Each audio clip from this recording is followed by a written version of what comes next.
I had a few things going on today. I finally got my tumbler working, but it's really going too fast. But I guess I could put that speed control, that little motor off my drill press. It ain't got no power at all. Okay, we'll get on to the next project that's going on here.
Oh, damn.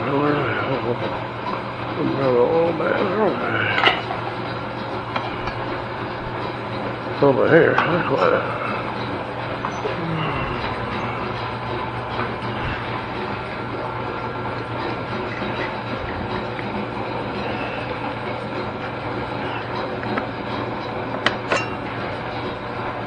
Right, that's good gosh. There.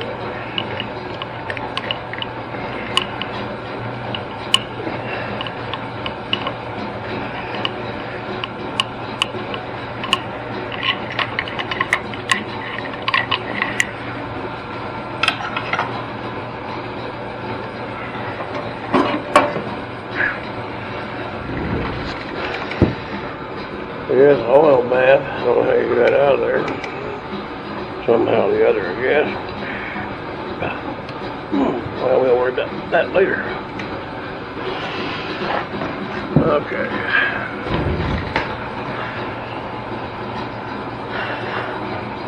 All that filter, well, I guess there's not really so much dirt as it is just corrosion. I've never seen a filter system like this on anything. It really, it ought to stop a lot of the dirt. But I had it on another dolly before, but it didn't fit right. It got turned cattywampus, lost a bunch of oil out of it and everything. The guy told me it ran. I don't know if it does or not. I've never actually had one of these little two-cylinders before. I think it says THD or something like that. Let's see what it says. Oh, the thing's on the other side. Oh, get around here.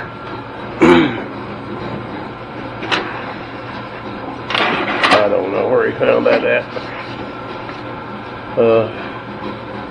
That's the tag would have to be cleaned off when you read it.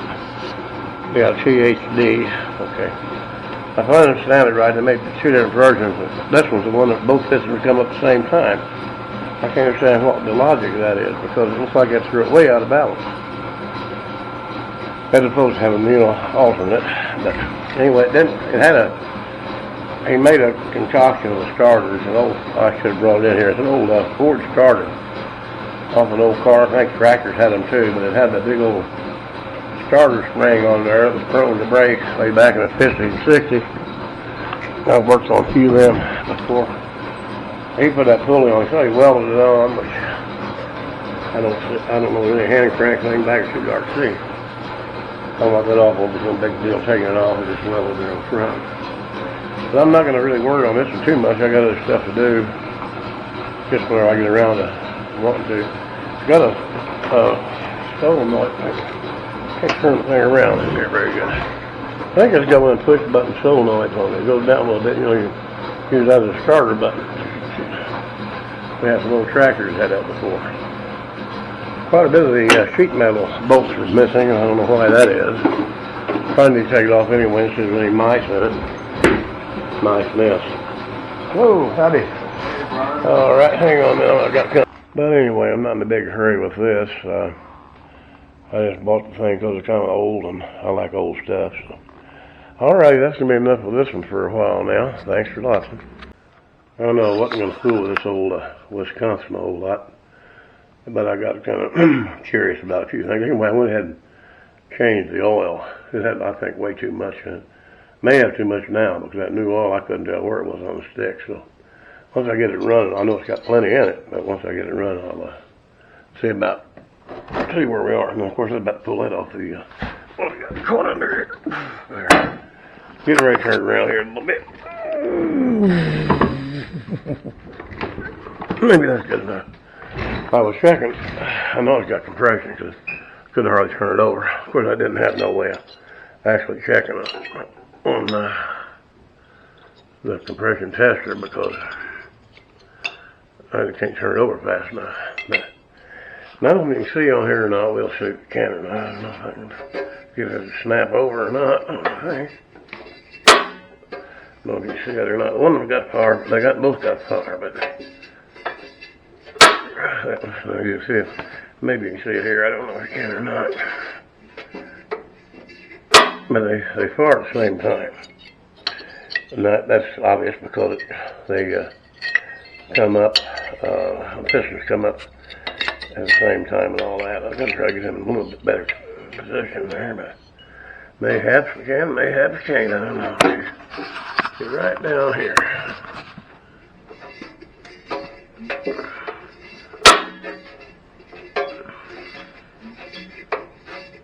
Yeah, you can see both of them. Both of them fires, and so I think I get some gas in it. I know I'll get back over here where we want. I know the fuel pump isn't any good. I took it off of there, and actually it's all messed up. It's all ate up with corrosion. I don't know whether just to block this off, probably. It's got that little, this little primer to pump it up with. I haven't examined the carburetor, see if it's any good or not. But he said it ran. I don't know. Apparently something got, and I had to check that. I should have checked that. Apparently something was in with the flywheel and got whacks here. A bunch of big hole in it. And on the other side over here, one place, you can't see it because it's too dark, but there's dents of all kinds in here. You might be able to see if we can figure it out. There's a dent here, a dent here. And there's a couple of dents down the bottom. So I'm going to have to check and see if whatever was in there still is in there. I got my magnet. I'll go down through all that malarkey or not and find out. But I think Rusty Blood Box has one like this, and I believe he was talking about rust in the bottom down here, and there is rust down here. Of course, there was a mouse nest in here naturally. They always got to come in places like that, and of course I can't get this off unless I cut this off down here so that I can get the pulley off. So I could loosen it up, I guess, and back it up a little bit. But like I say, it's kind of an interesting old motor. That's the only reason I really don't need it for anything in particular. Get over here, somebody over there. But I just like this old stuff. I don't know how many of them 4-cylinders I've had, a bunch. I bet you 6 or 8 of them from time to time, maybe more. You know, it comes off in old balers and everything, and but this is the first 2-cylinder I've ever had. And I don't know what this concoction is they got on here. I don't know if you can see it very good or not, but they actually welded it for this one bolt down here that holds this back cover on. I don't know, there must have been a purpose for it, but I don't know. It came off a wood splitter. I got the, I told you already, I got the Lovejoy coupler off, which wasn't real easy, but not too bad. It come off pretty easy. And I'm going to clean this up here, see if I can get more information off of it. It's got your boring stroke, and I guess that's the serial number down there. But it's not a very interesting video, I know, because it's not running or none of that. But the oil didn't have any water at all in it. It was just coal black, you know, so I don't believe it's been exposed to the weather too much. All right, well, this ought to be enough of this, and later on sometime we'll get around to it. We'll get around to working on this a little bit more. The other thing I've been tinkering with here is my small lawnmower lift. I don't know exactly. It's not level, but that's all right. You can put feet under this and make it level. And I don't know whether just to go ahead and use my, I got a scissor jack that rigged up for run on a drill. And I don't know if I can just fix this up in here, just run up on a drill or not. Or I've got these, I don't know, there's one, you can hardly see what it is, but it's one of them razors off of to raise a bed, a hospital bed up there. So I don't know if I'll do that or not. I don't know for sure. And my little thing didn't pan out very good there. Don't shake good enough. The other one works reasonably good, I guess. All right, that's enough of this malarkey. It's just one thing then another.